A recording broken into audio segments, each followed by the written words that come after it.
Bueno, luego de poner en la mesa este contexto, ir directamente a estos puntos del país que son sumamente representativos de esta crisis migrante, yo saludo con gusto para continuar el análisis y en la charla al periodista de Animal Político y especialista en migración, Alberto Pradilla. ¿Cómo estás, Alberto? Bienvenido. Hola, buenas tardes, ¿qué tal?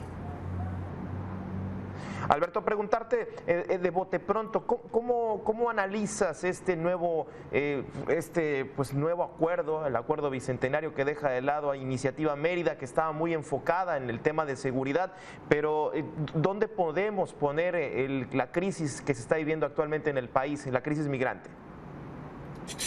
Bueno, realmente una cosa es lo que vamos a ver a dónde lleva el dejar atrás la Iniciativa Mérida, que hubiera sido lesiva para los intereses de México, pero lo cierto es que hoy en día están operando muchos acuerdos entre la actual administración de Andrés Manuel López Obrador y los gobiernos de Estados Unidos, tanto el previo de Donald Trump como el actual de Joe Biden, para convertir a México en una especie de primera línea de la frontera.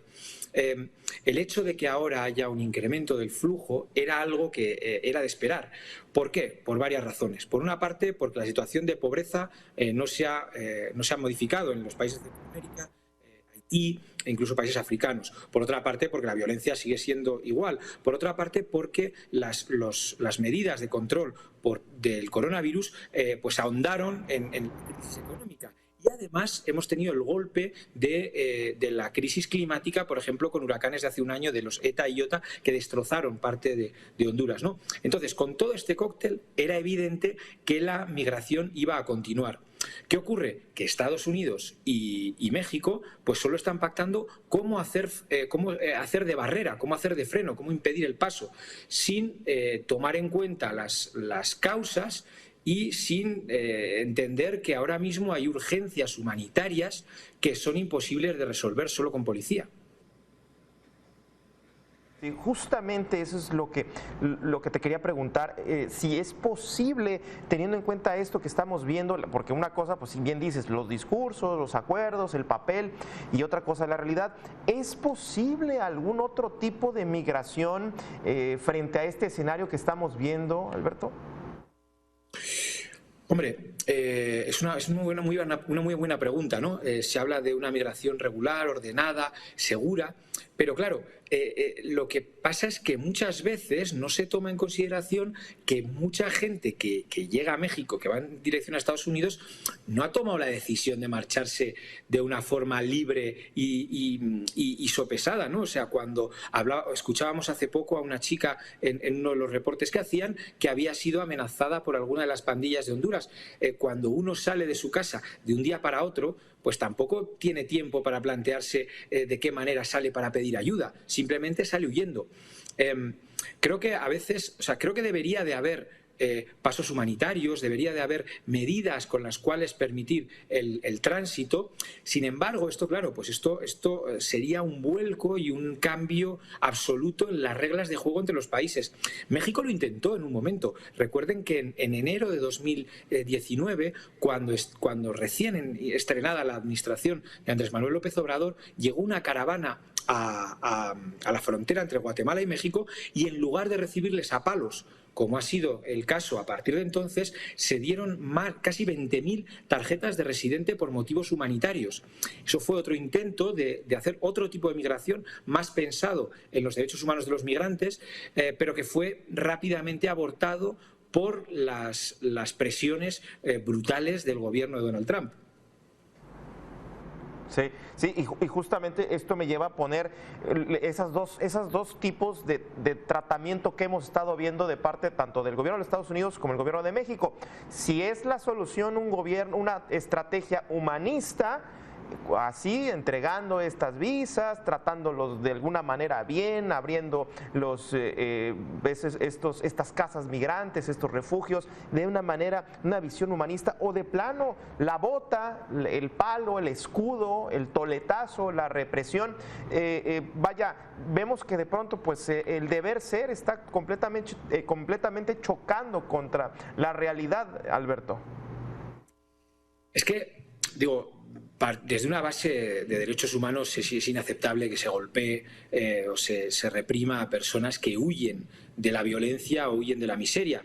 Y sobre todo, pensemos una cosa, México como país que también ha sido expulsor durante muchísimos años y uno de los datos económicos de los que el gobierno suele hacer gala es del incremento de las remesas y del incremento del dinero que llega de los paisanos que en un momento hicieron un camino, bueno, no tan peligroso como el que hacen los centroamericanos o como el que hacen los haitianos que tienen que hacer este tránsito del Darién, pero también son personas que tuvieron que dejar lamentablemente su casa y que ahora mismo son un pilar económico para México.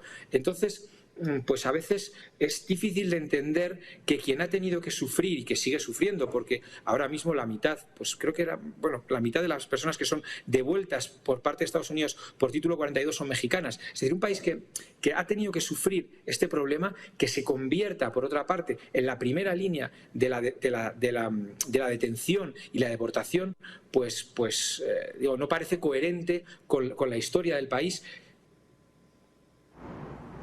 Una última pregunta, Alberto. La expulsión, se está dando esta expulsión masiva, los vuelos que están regresando a los haitianos a Puerto Príncipe, ya estamos viendo medidas desesperadas, la gente brincándose a una ala de avión y tratando de huir para no subirse al avión. Vaya, lo que ahorita en este momento tratando de buscar la solución. ¿Cómo le abona a esta situación esto que están tratando de hacer los países, la expulsión masiva de migrantes? Pues es terriblemente cruel, ¿no? Haití es un país que ahora mismo está en una crisis brutal.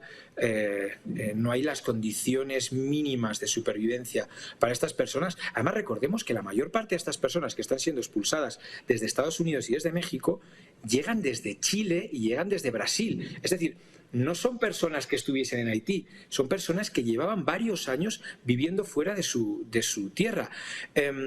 Han hecho un camino peligrosísimo, han atravesado lo que decía, la selva del Darién, que es un paso entre Panamá y Colombia. Es una selva que se atraviesa en 4, 5, 6 días de caminata, donde hay crimen organizado, donde hay violaciones, muertes, secuestros.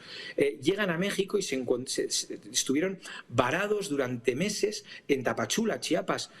Ahí se acumularon miles de haitianos. De repente, por arte de magia, muchas de estas personas consiguen salir hacia el norte y aparecen en Ciudad Acuña, en Coahuila. Y se generan estas imágenes también de represión tan salvajes que vimos.